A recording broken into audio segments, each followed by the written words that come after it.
নমস্কার। আপনি কমেন্টে জিজ্ঞেস করেছেন যে কোন কোন যোগাসন এবং প্রাণায়ামগুলো রেগুলার প্র্যাকটিস করলে শরীরকে সুস্থ সবল এবং রোগমুক্ত রাখা যায় দৌড়াদৌড়ি হাঁটাচলা না করে। দেখুন, শরীরকে যদি সম্পূর্ণ সুস্থ রাখতে হয়, যেন কোনো রোগই যদি শরীরে না থাকে, তাহলে কিন্তু আপনাকে রেগুলার 30 মিনিট মানে আধা আধা ঘন্টা সকালে এবং সন্ধ্যাবেলায় দিতে হবে। তো কোন যোগাসনগুলো আপনি রেগুলার প্র্যাকটিস করবেন দৌড়াদৌড়ি রানিং জগিং না করে শরীরকে সুস্থ রাখার জন্য, সেটা আজকে লেসনে দেখব। তো প্রথমে আপনি কি আসনে বসবেন? আপনার ঘুটনা ভাঁজ করতে অসুবিধা হলে আপনি দণ্ডাসন মানে পাকে ছড়িয়ে রেখে বসবেন। যদি বসতে পারেন তাহলে সুখাসন, মানে একটা সার্টেন বয়সের পর, আপনার বয়স যখন 60-70, তখন আপনার ঘুটনা কিন্তু সম্পূর্ণরূপে ফোল্ড হয় না। কিন্তু যদি ফোল্ড হয়ে থাকে, যদি আপনার ঘুটনা এখনো মজবুত এবং শক্তিশালী থাকে, আপনি যদি বসতে পারেন, তাহলে আপনি পদ্মাসনে বসবেন। হলো, এটা হলো পদ্মাসন। এখন পদ্মাসন থেকে আপনাকে কি করতে হবে? প্রথম যেটা, সেটা হচ্ছে সমস্ত জয়েন্টকে, শরীরের উপর থেকে নিচে অব্দি সমস্ত জয়েন্টকে করতে হবে রোটেট, মানে হচ্ছে সূক্ষ্ম ব্যায়াম। মানে প্রথমে সমস্ত শরীরকে ওয়ার্ম আপ করে তুলবো। এর জন্য আপনাকে কি করতে হবে? প্রথম যেটা করতে হবে সেটা হচ্ছে ভাস্ত্রিকা প্রাণায়াম। এর জন্য আপনাকে কি করতে হবে? শ্বাস নিয়ে হাতকে উপর, এবং যখন হাতকে উপরে নিয়ে যাবো তখন মুঠি বন্ধ করে হাতকে উপরে এইভাবে নিয়ে যাব, এবং শ্বাস ছেড়ে হাতকে নিচে, এবং মুঠিটাকে সঙ্গে সঙ্গে ছেড়ে হাতকে নিচে নিয়ে আসবো। এর ফলে কি হবে? আপনার ফিঙ্গারের এক্সারসাইজ হবে, আপনার যে শ্বসনতন্ত্র মানে যে লাংস, হৃৎপিণ্ড, আপনার পুরো যে সার্কুলেটরি সিস্টেম, এটা কিন্তু ধীরে ধীরে শক্তিশালী এবং মজবুত হতে থাকবে। তো প্রথমে 2 মিনিট আপনাকে করতে হবে ভাস্ত্রিকা প্রাণায়াম, সমস্ত শরীরকে ওয়ার্ম আপ করার জন্য। তো দেখা যাক।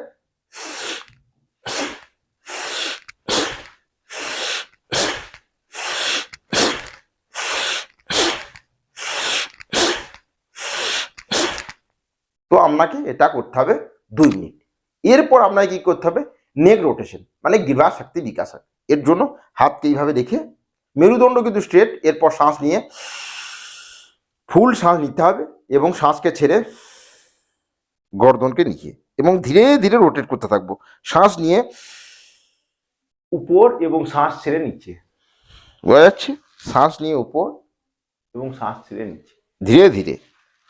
চোখকে খোলা রাখতে হবে, এবং যখন ঘাটকে উপরে নিয়ে যাবো, সাথে সাথে আপনি চোখকে এইভাবে ধীরে ধীরে সিলিং এর দিকে দেখতে থাকবেন, সাইডের দিকে দেখতে থাকবেন, ধীরে ধীরে নিচে দেখতে থাকবেন। এইভাবে চোখ বন্ধ করে ঘোরাতে থাকলে কি হবে? আপনার চক্কর আসতে থাকবে, আমার মাথা ঘুরতে থাকবে। এরপর সমস্ত বার শ্বাস নিয়ে উপরে উঠে আসবো এবং শ্বাস ছেড়ে নিচে। এখন অপোজিট সাইড, শ্বাস নিয়ে উপরে এবং শ্বাস ছেড়ে নিচে। আপনি রেগুলার 30 মিনিট আপনাকে এই যোগাসন প্রাণায়াম এগুলো রেগুলার প্র্যাকটিস করতে হবে, তাহলে আপনার শরীর ধীরে ধীরে শক্তিশালী, মজবুত এবং রোগমুক্ত হয়ে উঠবে। এটা হলো নেক রোটেশন বা গ্রীবা শক্তি বিকাশ। এরপর করতে হবে আপনাকে শোল্ডার রোটেশন। এর জন্য হাতকে এইভাবে ঘাড়ের দুই পাশে রেখে শ্বাস নিলাম এবং শ্বাস ছেড়ে এভাবে, এবং যখন আপনি সামনের দিকে আসবেন, দুটো কুইনে এক অপরের সাথে স্পর্শ করাবেন। এইভাবে নয়, এইভাবে পুরো হোল, এইভাবে শ্বাস নিয়ে উপর এবং শ্বাস ছেড়ে নিচে। এখন অপোজিট সাইড।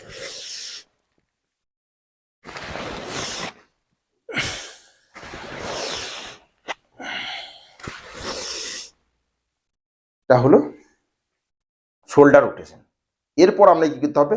হাতকে সাইডে রেখে শ্বাস নিলাম, শ্বাস ছেড়ে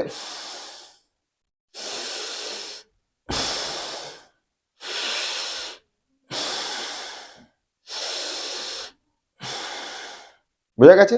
এরপর হাত সামনে, শ্বাস নিয়ে মুঠিকে বন্ধ, ফুললি ফোর্সের সাথে শ্বাসকে ছাড়বো এবং মুঠিকেও ওপেন করব।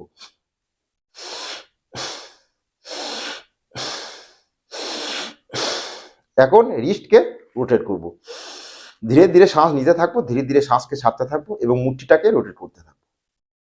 এর ফলে যে রিস্ট এটা ধীরে ধীরে শক্তিশালী এবং মজবুত হতে থাকবে।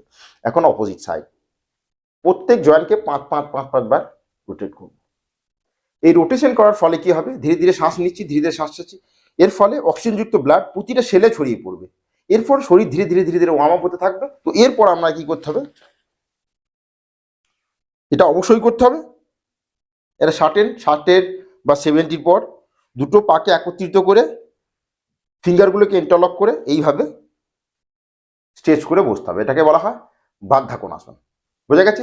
এখন আমরা যদি পুরো সামনের দিকে না আসে এইভাবে, এবং হাঁটু যদি গ্রাউন্ডে স্পর্শ না করে, শুরুর দিকে তো স্পর্শ করবে না, কিন্তু বহুদিন ধরে শিখছি, রেগুলার প্র্যাকটিস করছি, তো আপনাকে চেষ্টা করতে হবে। এখন শুরুর দিকে যদি আপনার এইভাবে বসতে অসুবিধা হয়, তো পাকে একটু দূরে রাখবেন এবং হাঁটু একটু উঠে থাকবে, কোনো ব্যাপার না। এই অবস্থায় ধীরে ধীরে প্র্যাকটিস করতে হবে।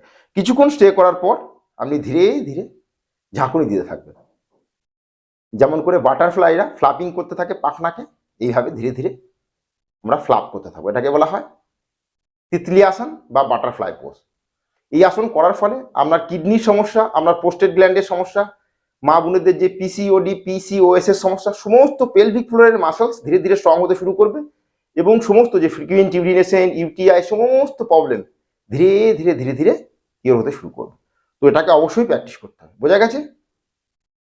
এরপরে যে আসন আপনাকে করতে হবে সেটা হচ্ছে খাবার পর রেগুলার বজ্রাসন। এর জন্য আপনাকে কি করতে হবে?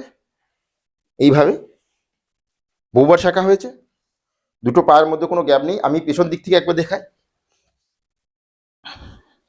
দুটো টো মানে বুড়ো আঙুল দুটোকে এক অপরের সাথে স্পর্শ করে, গুড়ালিকে ফাঁক করে, গুড়ালির উপরে নয়, গুড়ালিকে ফাঁক করে এইভাবে মেরুদণ্ডকে স্ট্রেট করে বসতে হবে। বোঝা গেছে? এটা হলো পেছনের পজিশন। এখন সামনের দিকে দেখাই। তো সামনের দিকে দুটো থায়ের মধ্যে কোনো গ্যাপ নেই, হাতকে এইভাবে রেখে মেরুদণ্ডকে স্ট্রেট করে রেখে এইভাবে আপনাকে বসতে হবে। রেগুলার খাবার পর বজ্রাসন করার ফলে কি হয়, আপনার এখানে লক হলো মানে থায়ের কাছে, তো সমস্ত খাবার যখন খাওয়া হলো, সমস্ত ব্লাড আপনার পেটে ফ্লো হবে, এবং অক্সিজেনযুক্ত ব্লাড যখন পেটের দিকে ফ্লো হবে, তখন খাবারটা সঠিকভাবে পাচিতে হবে। কোনো গ্যাস, অপচয়ন, ইনডাইজেশন, ব্লটিং এইসবের সমস্যা থেকে ধীরে ধীরে ধীরে ধীরে আপনার শরীর কিওর হতে শুরু করবে। তো বজ্রাসনকে রেগুলার প্র্যাকটিস করতে হবে। সিধাভাবে বসে ধীরে ধীরে শ্বাস নিতে হবে এবং ধীরে ধীরে শ্বাসকে ছাড়তে হবে। দরকার হলে আপনি চোখকে বন্ধ করবেন এবং আপনার যে ফোকাস সেটা আপনার শ্বাস প্রশ্বাসের গতি।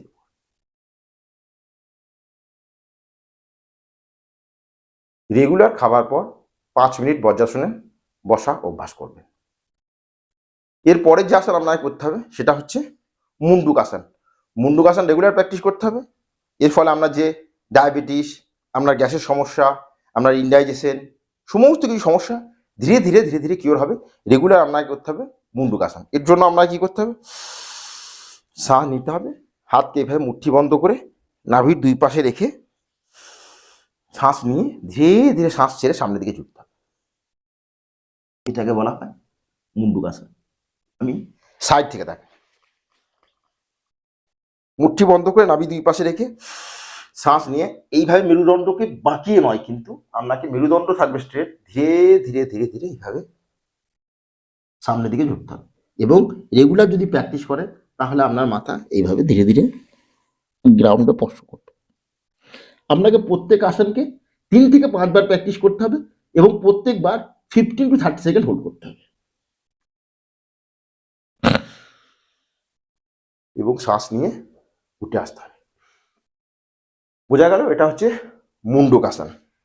এরপরের যে আসন আপনাকে রেগুলার প্র্যাকটিস করতে হবে সেটা হচ্ছে পবন মুক্তাসন। পবন মুক্তাসন করার ফলে আপনার ডাইজেস্টিভ সিস্টেম স্ট্রং হতে শুরু করবে। এর জন্য আপনাকে কি করতে হবে? শবাসনে শুয়ে পড়তে হবে। দেখা যাচ্ছে? এরপর শ্বাস নিয়ে পাকে উপর এবং শ্বাস ছেড়ে পাকে ক্লোজ করে ফিঙ্গারকে ইন্টারলক করে এইভাবে চেপে ধরে শ্বাস নিয়ে শ্বাস ছেড়ে নাককে ঘুটনাতে স্পর্শ করতে হবে এবং এখানে 15 to 30 সেকেন্ড হোল্ড করতে হবে। ধীরে ধীরে শ্বাস নিতে হবে এবং ধীরে ধীরে শ্বাসকে ছাড়তে হবে। বোঝা গেল?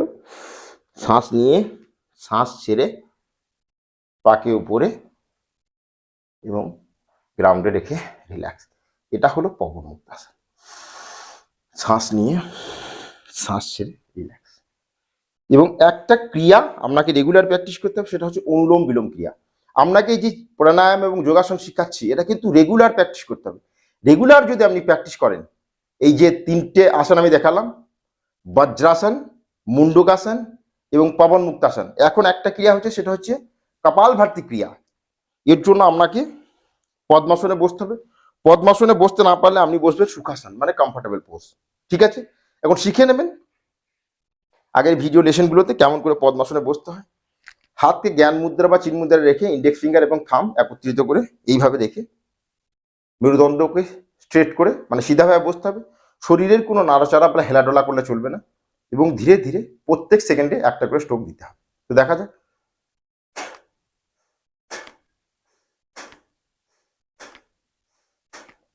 এখন কপালভাতি ক্রিয়া করার সময় একটা খেয়াল রাখতে হবে যে শ্বাসকে নেওয়া না, শ্বাসকে ফোর্সের সাথে ছাড়া এবং পেটকে ভেতরের দিকে ধাক্কা দেওয়া। শ্বাসকে ছাড়া আর পেটকে ভেতরের দিকে ধাক্কা দেওয়া দুটি একই সাথে। যেমন করে আমরা নাক ঝাড়ি, নাকটাকে ঝাড়লাম মানে শ্বাসটাকে ফোর্সের সাথে ছাড়লাম এবং পেটটাকে ভেতরের দিকে ধাক্কা দিলাম, দুটি একই সাথে ঘটবে। শুধু শ্বাস নেওয়াটা মানে ইনহেলিংটা অটোমেটিক হতে থাকবে। মানে এক্সেলটা ফোর্সের সাথে ছাড়বো এবং পেটটাকে ভেতরের দিকে ধাক্কা দেবো, শ্বাস নেওয়াটা অটোমেটিক হতে থাকবে। শরীরের মানে শরীরের কোনো হেলাডেলা বা নাড়াচড়া হবে না। যেমন আমি অনেক সময় দেখে থাকি আমরা এইভাবে কপালভাতি করে থাকি, না, শরীর থাকবে স্ট্রেট, গর্দন থাকবে স্ট্রেট, বডি ফুললি স্ট্রেট, মেরুদণ্ড থাকবে একদম স্ট্রেট। শুধু শ্বাস প্রশ্বাসের গতিটার উপর আপনার কপালভাতি ক্রিয়া নির্ভর করবে। শ্বাসটাকে ছাড়বো, পেটটাকে ধাক্কা দেবো এবং শ্বাস নেওয়াটা অটোমেটিক। তো দেখা যাক।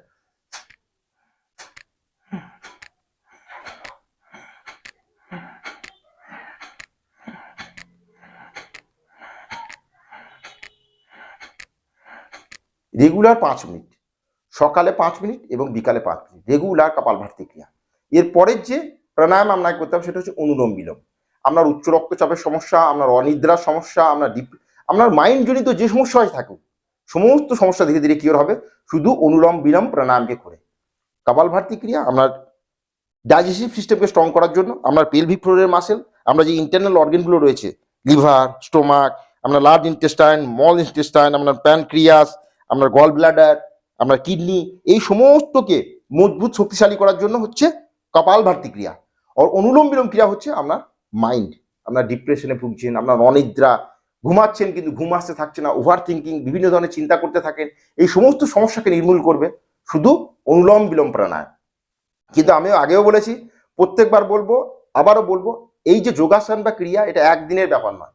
রেগুলার সকালে আধা ঘন্টা মানে 30 মিনিটস আর বিকালে আধা ঘন্টা মানে 30 মিনিটস রেগুলার যদি আপনি 365 ডেজ এই নিয়মকে মেনে চলেন তাহলে আপনাকে দৌড়া হাঁটা চলা কিচ্ছু করতে হবে না।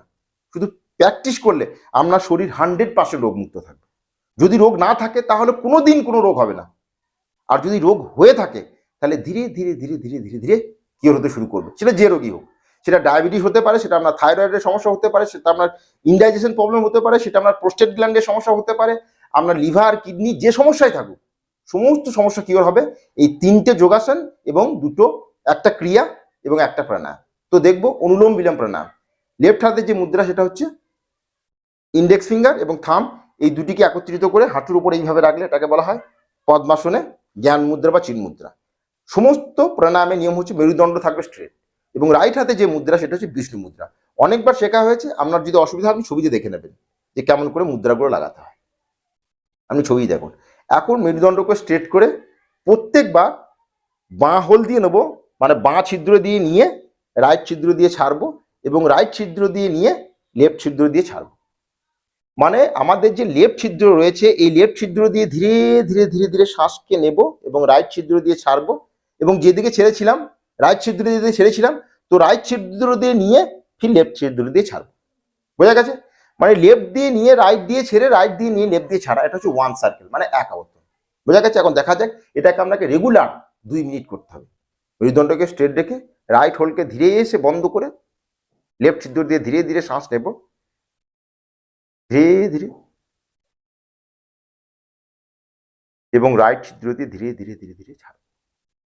এবং যে সময় ধরে নিয়েছিলাম এর একটা অনুপাত রয়েছে, তার দ্বিগুণ সময় ধরে ছাড়তে হবে। মানে আপনি যদি 5 সেকেন্ড ধরে নিয়ে থাকেন তাহলে 10 সেকেন্ড ধরে ছাড়বেন। फिर से राइट দিয়ে নেব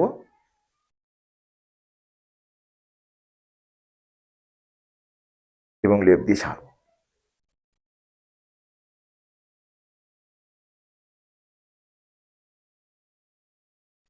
লেফট দিয়ে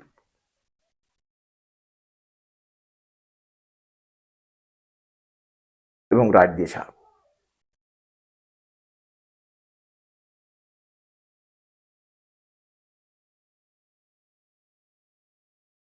এটা 2 মিনিট ধরে চলতে থাকবে। এটাকে বলা হয় অনুলোম বিলোম প্রাণায়াম।